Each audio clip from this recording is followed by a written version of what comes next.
अस्सलामुअलैकुम, मैं हूं आबिद अली आरई और मेरे साथ मौजूद हैं सिद्दीक जान साहब।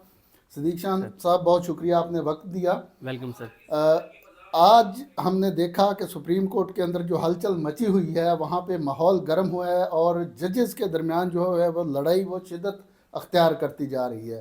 तो इसका अंजाम क्या होगा, क्या होने वाला है? या ये वही उसी तरह की लड़ाई है जब काजी फायज ईसा और बंदयाल के दौर में एक अंदरूनी चपकलश जारी थी, तो उसी नौइयत की है या उससे ये शिद्दत वाली है? देखें, मेरा ख्याल है उससे ये शिद्दत वाली है और उस वक्त ये है कि वो लड़ाई ज़रूर थी, लेकिन लोगों के अंदर इतनी नफ़रत निज़ाम की नहीं थी और इतनी शिद्दत नहीं थी। पाकिस्तान के हालात इतने ख़राब नहीं थे जितने हालात ख़राब अब हैं। देखें आबिद अली अराइन साहब, मुझे ये तो नहीं पता कि ये लड़ाई कौन जीतेगा, लेकिन मुझे जो सबसे अच्छी चीज़ लगी है कि अल्लाह ताला का ये करम हो रहा है कि याहिया अफरीदी साहब भी एक्सपोज हो गए और पूरे पाकिस्तान के अंदर याहिया अफरीदी साहब के हवाले से बच्चे बच्चे को पता चल रहा है कि वो क्या किरदार अदा कर रहे हैं। देखें, बात यह है आबिद साहब के दुनिया की तारीख़ में, इंसानी तारीख़ में या इस्लामी तारीख़ में कुछ ऐसे वाक़यात हुए, कुछ ऐसे सानिहात हुए कि जो आज भी जिन पे बात होती है।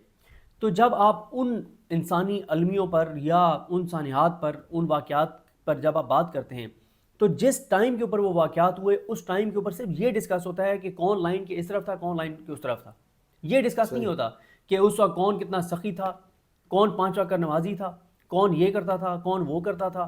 मतलब उस लोगों की पर्सनल चीज़ें डिस्कस नहीं होती कि वो ये करते थे, जातियात ज़ाती डिस्कस हैसियत में नहीं। बंदे बड़े अच्छे थे। डिस्कस क्या होता है कि वो हक के साथ थे या वो बातिल के साथ थे, वो इधर थे या वो उधर या थे। उधर थे, बस ये एक क्राइटेरिया है। तो यही अफरीदी साहब भी देखें, टाइम बार्ड केसेस जिस तरह से वो निपटा रहे हैं, मैं कहता हूँ वो एक साल में 50,000 केसेस के फैसले कर लें। लेकिन आज से 20 साल बाद जब 2024 और 25 का जिक्र होगा ना, तो ये जिक्र नहीं होगा कि याहिया अफरीदी साहब ने उस वक्त जेल इल्तवा केसेस में कितनी कमी की थी। डिस्कस क्या होगा कि वो उस वक्त उस जाबराना, जालमाना और यजीदी निज़ाम के साथ खड़े थे या अवाम और पाकिस्तान के साथ खड़े थे। ये क्राइटेरिया है। इस पे ये उनको जांचने का पैमाना होगा। नहीं, ये क्यों कहा जाता है कि जो मतलब पीटीआई के साथ खड़ा होता है वो हक पे है, बाकी बातिल है? इसका ये क्या तस्वर देखें, है? बात यह है कि इस वक्त पीटीआई की बात ही नहीं है। इस वक्त बात है अदलिया की आज़ादी की। इस वक्त बात है इंसानी हकूक़ की पामाली की। देखें, बात यह है कि आज मुझ समेत बहुत से लोग एतराफ़ करते हैं ना कि हम माजी में गलत थे। हम गलत क्या थे कि बलूचिस्तान की जबरी गुमशुदगियाँ होती थी और हम उसको जस्टिफाई करते थे। हम कहते थे कुछ तो उन्होंने भी किया होगा। हमारा ये ईमान था कि ऐसे नहीं उठाया जाता लोगों को। लेकिन फिर क्या हुआ? अब हमें हकीकत पता चल गई है ना। अब हम चाहे बलूचिस्तान वालों के साथ हो, केपीके वालों के साथ हो, पंजाब वालों के साथ हो, कोई पीएमएलएन का सपोर्टर ही क्यों ना हो, उसको भी उठाया जाएगा तो हम बात करेंगे कि आप कैसे जबरी तौर पे किसी को गुमशुदा कर सकते हैं। जो बात है ना याहिया अफरीदी साहब की, सर ये तो मसला पीटीआई का है ही नहीं। मसला है कानून की हुक्मरानी का। मसला है 8 फरवरी के इंतखाबात का। मसला है उन इंतखाबात के नतीजे में बनने वाली पार्लियामेंट का। मसला है उस पार्लियामेंट की गई कानून साजी का।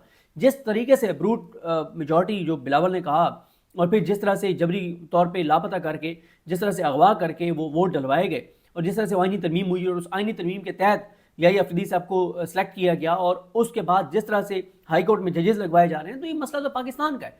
देखें, बात यह है, इस्लामाबाद हाई कोर्ट में आप लाए हैं एक जज को, आजम खान साहब को, सिर्फ इसलिए कि इद्दत केस में उन्होंने फैसला दिया। फैसला दिया। इद्दत केस में उन्होंने अपील सुनी और उन्होंने कलअदम करके नसर मिनल्लाह का फैसला और कुदरतुल्लाह को भेज दिया। इस क्राइटेरिया पे आप आजम खान साहब को हाई कोर्ट ले आए। कोई खुदा का खौफ होना चाहिए, थोड़ा सा को खुदा का खौफ होना चाहिए कि ये अब आप क्राइटेरिया, ये होता है इदारे इस तरह से तबाह और बर्बाद होते हैं। तो देखें, जो आपने बात की लड़ाई की, मुझे ये लड़ाई बहुत बढ़ती हुई नजर आ रही है और याहिया अफरीदी साहब जो है वो हाँ, एक और बात, इस लड़ाई को चाहे वो जज जीते जिनके साथ बंदूक खड़ी है या वो जज जीते जिनके साथ दलील खड़ी है, जो भी जीते, मसला है तारीख में कौन फाते होगा, असल फतह वो होगी। अवाम में कौन फाते होगा, असल फतह वो होगी। इख्तियार, इक़्तिदार, ओहदे ये मैटर नहीं करते। बज़ाहिर तो जो एक इस्लामी तारीख का सबसे अफसोसनाक और अंदोनाक वाक़या था, सानिया था, बज़ाहिर तो वो जंग कोई और जीत गया था, लेकिन जो जंग जीत गया था आज भी उसके नाम के ऊपर लानतें भेजी जाती हैं। कोई उसका नाम लेने को तैयार नहीं है। कोई उसके नाम का आपको मिलेगा नहीं कि किसी ने अपने बच्चे का नाम उसके नाम के ऊपर रखा हो। एक सवाल ये भी है ना कि मतलब गुज़श्ता अदालती तारीख़ देखें, पाकिस्तान जब से बना है, सुप्रीम कोर्ट थी, इसमें उस वक्त आईनी बेंच की ज़रूरत पेश नहीं आई, अभी आईनी बेंच की ज़रूरत पेश आई है। तो ऐसे ये हालात मुल्क के अंदर पैदा हुए हैं जिसकी वजह से ये आईनी बेंच की इनको ज़रूरत पड़ी। जैसे नज़रिया ज़रूरत होता हाँ था, जी। इसी तरह अब नज़रिया ज़रूरत के तहत ये बेंच लाया गया है। और मुस्तकबिल में ये इम्कान भी गालिब है कि अगर कोई जमहूरियत पसंद हुकूमत आती है तो वो इसको स्ट्राइक डाउन कर सकती है। देखें, ये बात मुसलसल हम ये बात करते हैं, प्रोग्राम शहर इक़्तिदार में साद रसूल साहब 3 बार ये बात कह चुके हैं कि जो 26वीं आईनी तरमीम है ना, इसकी कहानी 6 महीने चल जाएगी, साल चल जाएगी, 1.5 साल चल जाएगी, 2 साल चल जाएगी। अल्टीमेटली इस 26वीं आईनी तरमीम ने ख़त्म होना है, और जब ये ख़त्म होगी तो एज़ ए पाकिस्तानी मैं उम्मीद करता हूँ, और मेरी दुआ भी है अल्लाह ताला पाकिस्तान पर करम करेगा कि जो काली भेड़ें अदलिया के अंदर भर्ती की जाएंगी ये सब फारिग होंगी। जो काली भेड़ें भर्ती की जाएंगी वो सब फारिग होंगी। जो अपने जज लगवाएगा ये सब फारिग होंगे। अब ये बताएं कि ये जो आज जस्टिस मंसूर अली शाह ने एक और ख़त लिखा है, काजी फायजी साहब भी इसी तरह ख़त लिखते थे, क्या ये ख़तों वाला सिलसिला चलते चलते ये दौर जो है ख़त्म हो जाएगा या इसमें कुछ निकलता नज़र आ रहा है आपको? सर, जीत तो आवाम की होनी है, अवामी राय की जीत तो होनी है। 6 महीने लग जाएँ, 8 महीने लग जाएँ, साल लग जाए, 2 साल लग जाए, 2.5 साल लग जाए, 3 साल, अवाम की हुक्मरानी तो आनी है। अल्टीमेटली तो उन कुव्वतों को जो अवाम की हुक्मरानी को तस्लीम करने को तैयार नहीं है, उनको सरेंडर करना पड़ेगा, सरनगू होना पड़ेगा। हाँ, ये कितनी लड़ाई आगे चलेगी ये कुछ कहने का बड़ा वक्त है। और जो आपने लेटर्स की बात की बिल्कुल ठीक कर रहे हैं, और लेटर सिर्फ मंसूर अली शाह साहब वगैरह के नहीं आ रहे, कुछ और भी अब आपको एडिशनल नोट भी नजर आएंगे, कुछ जजमेंट्स भी नजर आएंगी, कुछ ये आज का लेटर आएंगे। तो तीनों जजेस ने लिखा 3 ने लिखा है, मैं वही अर्ज़ कर रहा हूँ ना कि आयशा मलिक साहब अभी अकेले बात साहब है, मैं अर्ज़ कर रहा हूँ कि अब आपको और भी नोट और चीज़ें नजर आएंगी, अब आपको और भी चीज़ें नजर आएंगी। अब जजेस रिएक्ट करेंगे, क्योंकि जजेस को नज़र आ रहा है कि जितना अदलिया के इदारे को इस वक्त तबाह और बर्बाद कर दिया गया है, और मज़ीद इसको जो गटर में डाला जा रहा है इस अदालती निज़ाम को, तो अपराइट जजेस ये बर्दाश्त नहीं कर रहे। नहीं तो जैसे अभी जस्टिस याह्या अफरीदी चले गए चैम्बर वर्क में, ये क्या प्रेशर आया ऐसा कि अचानक वो यहाँ से मंजर से गायब हुए? और हमने आज देखा कि सुबह बेंच नंबर 1 में जस्टिस मंसूर अली शाह बेंच लगा के बैठे हैं। देखिए, ये अचानक हुआ है, पस पर्दा कुछ चीज़ें चल रही हैं। लगता है कि याह्या अफरीदी साहब पे दबाव एक तो ज़ाहिर है, यानी अवाम के अंदर नैरेटिव उनके ख़िलाफ़ बन रहा है, उनके ऊपर एक ये दबाव है। और देखें कि ये कल उन्होंने उस वक्त फ़ैसला किया जब सोशल मीडिया के ऊपर बहुत ज़्यादा उनके खिलाफ दबाव आया, तो उन्होंने कॉज लिस्ट जो है वो रिवाइज़ कर दी और ओपन कोर्ट में ना बैठने का उन्होंने फ़ैसला किया। दूसरा, शायद उनको कल ये इदराक हो गया था कि शायद मंसूर अली शाह साहब आज जो है वो फुल कोर्ट बनाने का हुक्म दे दें और ये कह दें मंसूर अली शाह के फुल कोर्ट तश्कील देकर और 1 बजे केस लगाया जाए, तो मैं पहले ही छुट्टी पे चला जाऊँ, ताकि फिर ये हो कि वो तो जी फुल कोर्ट तो अवेलेबल नहीं है, देखें चीफ जस्टिस भी नहीं है, और कोई मामला कमेटी को भेजते हैं तो वो भी कहा जाए कि वो तो ऑलरेडी छुट्टी पे हैं। तो या हमारे एक दोस्त कहते हैं हो सकता है कोई गोल्फ का कोई हॉर्स राइडिंग का कोई मैच हो, कोई इवेंट हो, कोई टीवी के ऊपर कोई ऐसी चीज़ आनी हो, तो वो आपको पता है उनका शौक बहुत ज़्यादा है। क्या कोई अनएक्सपेक्टेड फैसला भी कर सकते हैं या अफरीदी? देखें, जब काजी फाइज इस चैम्बर बाग पे गए हैं ना, तो कोई बहुत बड़ा पाकिस्तान और पाकिस्तान के अदलिया का जो इदारा है उसके ऊपर हमला ही सामने आया है। तो माजी तो ये बताता है कि चैम्बर वर्क पे जब भी काजी फाइज ईसा या उनके जानशीन जो हैं याह्या अफरीदी साहब जाएँ तो बस अल्लाह से दुआ करें कि अल्लाह ताला करम ही करें। क्योंकि मैं अब ये बात मानता हूँ, वैसे मैं काजी की बातों पर एतबार नहीं करता था, लेकिन काजी ने बैरून मुल्क कहीं बैठ कर कहा कि इमरान खान समझता है ना कि मैं चला गया हूँ तो अब उसके लिए अदालतों से रिलीफ शुरू हो जाएंगे, उसको लग पता जाएगा मैंने ही याह्या अफरीदी को चीफ जस्टिस पाकिस्तान लगवाया है। तो अब मैं समझता हूँ कि काजी वाज राइट और हम गलत थे। नाजरीन, ये ताज़ा तरीन सूरत हाल थी जिसे हमने आपको आगाह किया। आइंदा भी आपके साथ रहेंगे, अपने ख्यालात से ज़रूर आगाह कीजिएगा। अल्लाह ताला हम सब का हामी। बिस्मिल्लाहिर्रहमानिर्रहीम, अस्सलाम वालेकुम। आज 21 जनवरी है और दिन है मंगल का। इस वक्त हम मौजूद है सुप्रीम कोर्ट ऑफ पाकिस्तान में। जस्टिस सैयद मंसूर अली शाह साहब और जस्टिस अकील अब्बासी साहब, उन्होंने आज की समाअत में क्या ऑब्जर्वेशंस दी, सवालात क्या होते रहे, दलाइल क्या होते रहे। वैसे तो ये 93 मिनट की समाअत थी और 93 मिनट की समाअत का मुकम्मल अहवाल इस अगली वीडियो में आपके साथ रखेंगे। उसको पूरा मैं लिखूंगा कि जो रेलिवेंट चीज़ें जो आपको बतानी चाहिए वो कौन सी हैं, टेक्निकल चीज़ें निकाल के। लेकिन मुख्तसर आपको बता देता हूँ कि इस वक्त जो अदलिया के अंदर लड़ाई है वो लड़ाई हमें बढ़ती हुई नजर आ रही है, बल्कि आप कह सकते हैं कि ये लड़ाई बढ़ गई है। क्योंकि आज जो बेंच के अंदर बात भी हुई कि कल एक बार फिर जस्टिस याह्या अफरीदी ने और जस्टिस अमीनुद्दीन खान ने एक बार फिर बेंच तब्दील कर दिया। यानी पहले जब मंसूर अली शाह साहब, आयशा मलिक साहबा और इरफान सादिक खान साहब वो केस सुन रहे थे, बेंच को तब्दील कर दिया गया और उससे इरफान सादत खान साहब को निकाल के आयशा मलिक साहिबा को ऐड कर दिया गया। फिर उसके बाद वो जिस बेंच ने तौहीन अदालत का नोटिस दिया था एडिशनल रजिस्ट्रार को, उस बेंच को भी तब्दील कर दिया गया और उस बेंच में से जस्टिस आयशा मलिक साहिबा को निकाल दिया गया है। आज एक मौके पे जाके इस चीज़ पे भी बात हुई और यहाँ तक कहा जस्टिस अकील अब्बासी ने कि हमें तो ये भी नहीं पता कि कल ये बेंच होगा भी नहीं होगा, कल ये केस इस बेंच के सामने भी होगा या नहीं होगा, जिस तरह से सुप्रीम कोर्ट के अंदर मामलात और सूरत हाल चल रही है। आपको शुरू में एक चीज़ अर्ज कर दूं, लगता यह है कि मामला फुल कोर्ट की तरफ जा सकता है, मामला फुल कोर्ट की तरफ जा सकता है। ये बेंच जो है फुल कोर्ट बनाने का हुक्म जारी कर सकता है। 3 चीज़ों के ऊपर बड़े तफसीली दलाइल दिए जो सलाहुद्दीन साहब हैं उन्होंने। और शुरू में ही पहले ये भी आपको बता दूं कि कल तक इसकी समाअत एडजर्न हुई है, कल सुबह 9:30 बजे केस सुना जाएगा और इस केस में कल जस्टिस रिटायर्ड शाहिद जमील, वो एक केस में वकील हैं, तो जस्टिस रिटायर्ड शाहिद जमील साहब को सुना जाएगा, अटार्नी जनरल पाकिस्तान को सुना जाएगा और 2 अदालती मुआमरीन मुकर्रर किए गए हैं, एक हामिद खान साहब और एक मुनीर मलिक एडवोकेट साहब, इन दोनों वकला को भी सुना जाएगा। अब सुप्रीम कोर्ट के सामने मामलात और सवालात क्या हैं जिसमें इनको सुना जाएगा। सवाल ये है पहला कि आया जब एक केस समाअत उसकी शुरू हो जाती है और जजेस कुछ दलाइल सुन लेते हैं तो उस दौरान उस बेंच से वो केस वापस लेकर किसी और बेंच को भेजा जा सकता है या नहीं भेजा जा सकता। ये है वो पहला सवाल जिस सवाल पे कल अदालती मुआमरीन जो है वो अदालत को असिस्ट करेंगे। और अदालत के अंदर जो दूसरा सवाल है वो ये है कि प्रैक्टिस एंड प्रोसीजर कमेटी का जो फैसला है जिसमें उन्होंने ये केस जो है वो ट्रांसफ़र कर दिया है, पहला तो यही सवाल है ना, क्या उनके पास पावर है भी या नहीं है कि वो ट्रांसफ़र कर भी सकते हैं नहीं कर सकते। लेकिन दूसरा सवाल ये है कि अगर कमेटी कोई ऐसा फैसला कर देती है, यानी justice chief justice Pakistan justice Yahya Afridi, justice Aminuddin Khan और जस्टिस मंसूर अली शाह पे मुश्तमिल जो कमेटी है जिसमें मंसूर अली शाह साहब तो जाहिर है उनका पॉइंट ऑफ व्यू आपके सामने ही है, वो अपने हलफ के साथ वफा करते हुए चल रहे हैं, वो एक आज़ाद जज के तौर पर चल रहे हैं, और दूसरी तरफ जाहिया अफरीदी साहब हैं और उनके साथ हैं मोहतरम जो अमीनुद्दीन खान साहब। तो वो जो हैं वो दोनों जजेस जो हैं वो अगर बैठ के और कोई फैसला कर देते हैं तो उस कमेटी का फैसला जो है, क्या वो फैसला जो है जुडिशल साइड पे चैलेंज हो सकता है नहीं हो सकता, ये सारी चीज़ें हैं। लेकिन 3 चीज़ों के ऊपर दलाइल दिए, 3 चीज़ों के ऊपर अदालती फैसलों के हवाले दिए बैरिस्टर सलाहुद्दीन ने।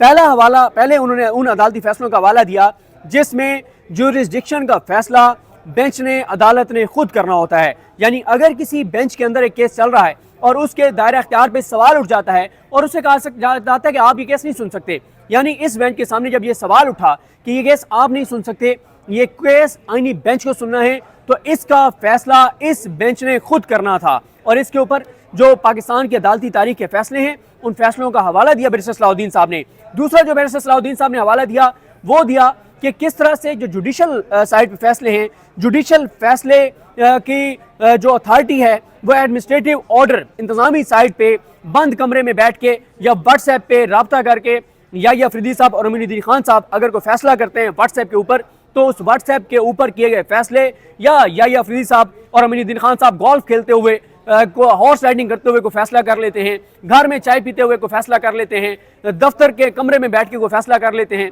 टी रूम में बैठ के, चैम्बर में बैठ के को फैसला कर लेते हैं, या वो जो आजकल असनाद मलिक साहब बताते हैं कि अंदर स्क्रीनों पे जो टीवी स्क्रीन है उनके ऊपर स्पोर्ट्स चैनल लगवा दिए गए हैं, तो कोई मैच देखते हुए वो कोई फैसला कर लेते हैं, तो वो फैसला उसकी वो वक़्त, औकात, अथॉरिटी वो नहीं होगी जो कोई भी 3 जज, चाहे वो मंसूर अली शाह साहब और आयशा मलिक साहब और अकील अब्बासी साहब का बेंच हो, चाहे वो अतर मिनल्ला साहब का बेंच हो, चाहे वो मुनीब अख्तर साहब का बेंच हो, चाहे वो शाहिद वहीद साहब का बेंच हो, इनके बेंचेस अगर कोई फैसला करते हैं ओपन कोर्ट में बैठकर तो उसकी अथॉरिटी जुडिशल ऑर्डर की अथॉरिटी ज़्यादा है, एडमिनिस्ट्रेटिव ऑर्डर की वो अथॉरिटी नहीं है। तो ये है। और तीसरा जो जिस पॉइंट के ऊपर सलाहुद्दीन साहब ने दलाइल दिए वो ये दिए कि एक तो उन्होंने कहा, उन्होंने भी और शायद पहले तो उन्होंने कहा सलाहुद्दीन साहब ने कि आप फुल कोर्ट तश्कील दें, क्योंकि ये मामला अदालत के तमाम बेंचेस से जुड़ा हुआ है, अदालत के तमाम जजेस से ये मामला जुड़ा हुआ है, ये किसी एस का मामला नहीं है। उन्होंने कहा है कि आप तमाम जजेस को बिठाएं, फुल कोर्ट को बिठाएं, फुल कोर्ट बैठकर ये केस सुने। और उस पर उन्होंने बताया अदालत को कि 3 ऐसे फैसले हैं, एक इफ्तिखार मोहम्मद चौधरी केस, एक काजी फाइज ईसा केस और एक मलिक असद अली केस। इन तीनों केसों में जुडिशल साइड से एक ऑर्डर कहें, आप सजेशन कहें, रिकमेंडेशन कहें, कुछ भी कह लें, वो चीफ जस्टिस पाकिस्तान को भेजी गई कि आप फुल कोर्ट तश्कील दें, और उन तीनों ऑर्डर्स के ऊपर फुल कोर्ट तश्कील दी गई। तो उस ऑर्डर को जो जुडिशल साइड पर था, जिसमें कहा गया था कि आप फुल कोर्ट तश्कील दें, उसको चीफ जस्टिस रद्द नहीं कर सकते, ना उन्होंने किया और फुल कोर्ट बना। यहाँ पे भी वो कह रहे हैं कि फुल कोर्ट बनना चाहिए। लेकिन सवाल ये पैदा हुआ, जो अकील अब्बासी साहब का भी सवाल था, जो मंसूर अली शाह साहब का भी सवाल था, कि क्या इस केस में जो हम तौहीन अदालत सुन रहे हैं, इस तौहीन अदालत के केस को सुनते हुए हम ये मामला फुल कोर्ट बनाने की तरफ ले जा सकते, नहीं ले जा सकते। इस पे जस्टिस रिटायर्ड शाहिद जमील वो रोशना पर आए और उन्होंने आकर अदालत को कहा कि आप ये कर सकते हैं, क्योंकि आपके पास 187 के अख्तियार मौजूद है।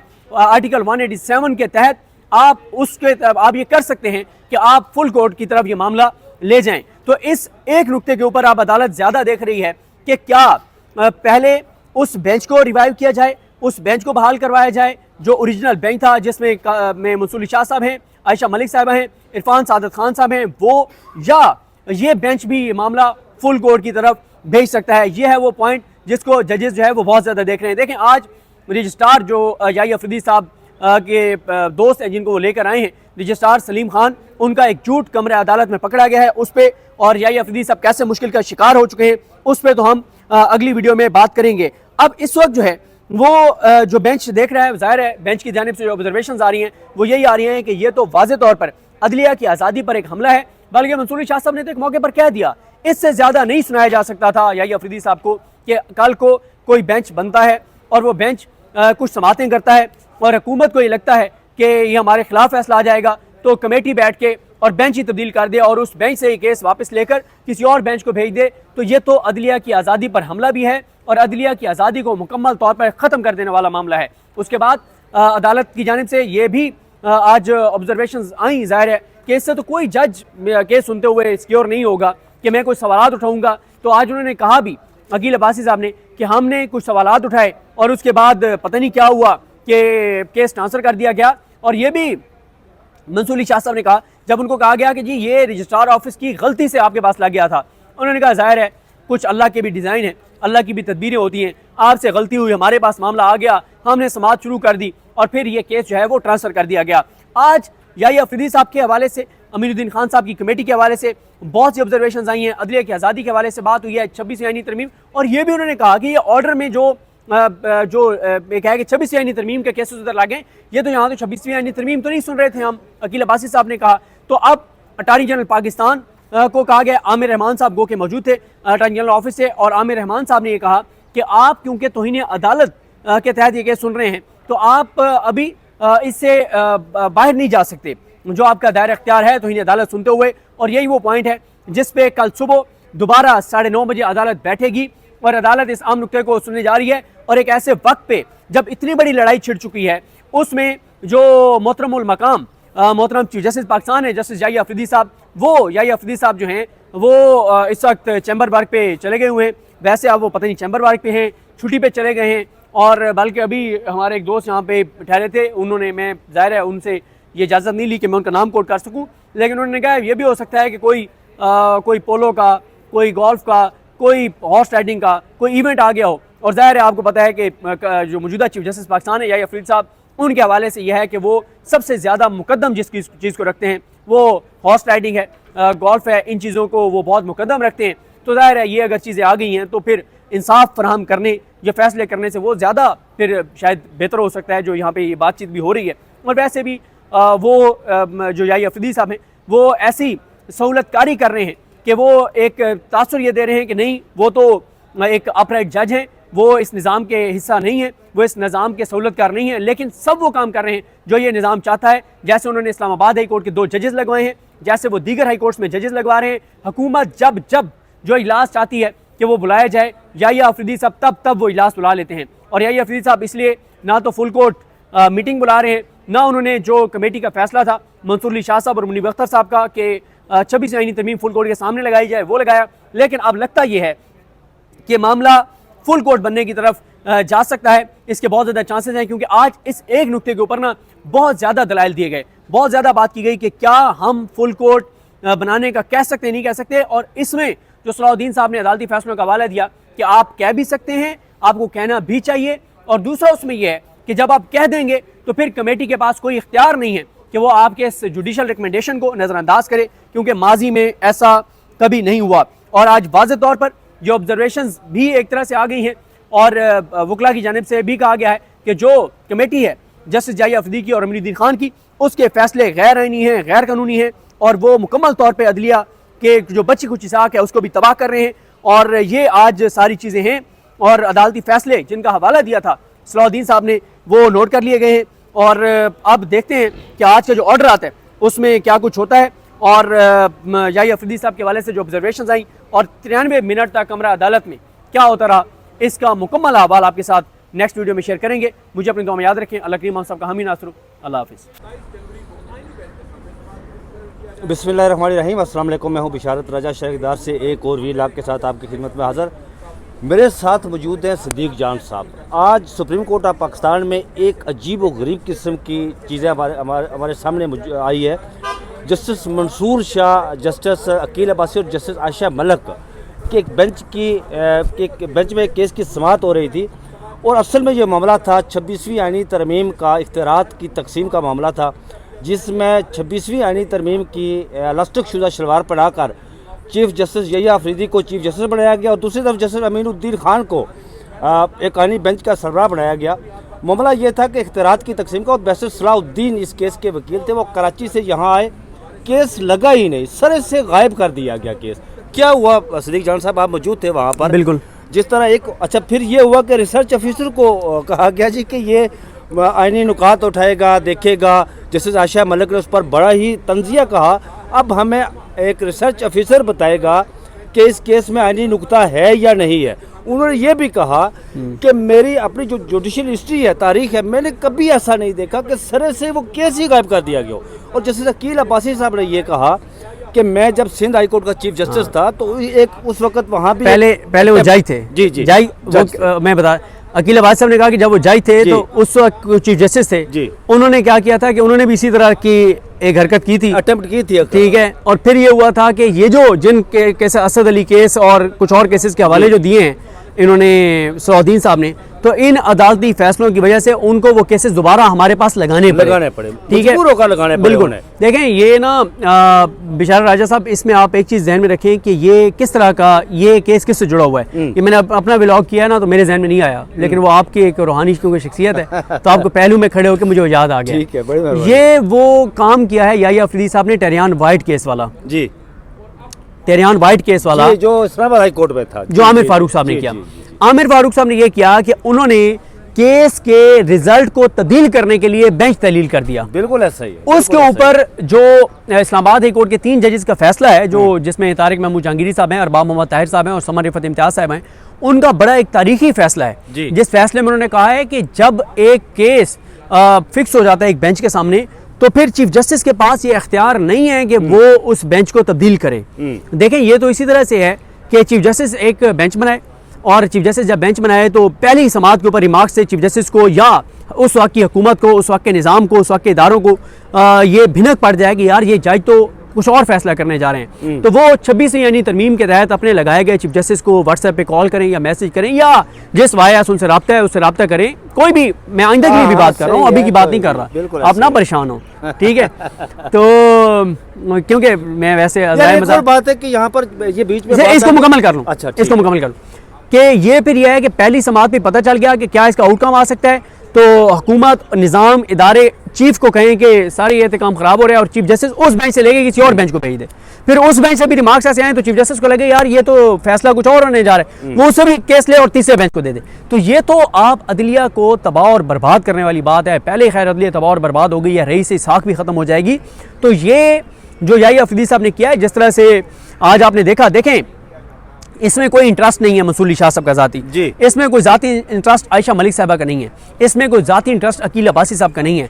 मसला है उनके हलफ का, मसला है आइन का, मसला है कानून का, मसला है पाकिस्तान का। मतलब को थोड़ा सा तो खुदा खौफी होनी चाहिए कि आप जाहिया अफरीदी साहब, आप चीफ जस्टिस पाकिस्तान हैं, आपने आवाम के लिए तो अब तक चीफ जस्टिस पाकिस्तान बन के कुछ नहीं किया।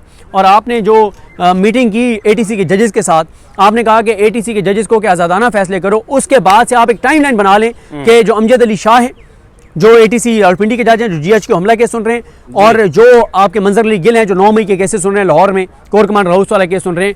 आप अगर इन 2 जजेस की टाइमलाइन उसके बाद उठा के देख लें, या अफरीदी साहब के आने के बाद, ये काम तो सर काजी के दौर में भी नहीं हुआ था। जी, आपके दोस्त थे काजी साहब, नहीं मेरे लेकिन दोस्त नहीं, आज वो सुना है। मैं यहाँ पर मैं जो बात कर रहा था कि जस्टिस अमीनुद्दीन जिन्हें वो 26वीं आईनी तरमीम की वो शलवार पहनाकर आईनी बेंच का सरबराह बनाया गया, वो स्याह तरमीम जो रात को मंजूर हुई थी, उनके मुझे पता ये चला कि जस्टिस साबिक चीफ जस्टिस काजी फायज ईसा साहब आजकल वहाँ पर जजेस कॉलोनी में आ रहे हैं, और जस्टिस अमीनुद्दीन खान के घर के बाहर कोई 4-5 ढाले भी होते हैं आजकल।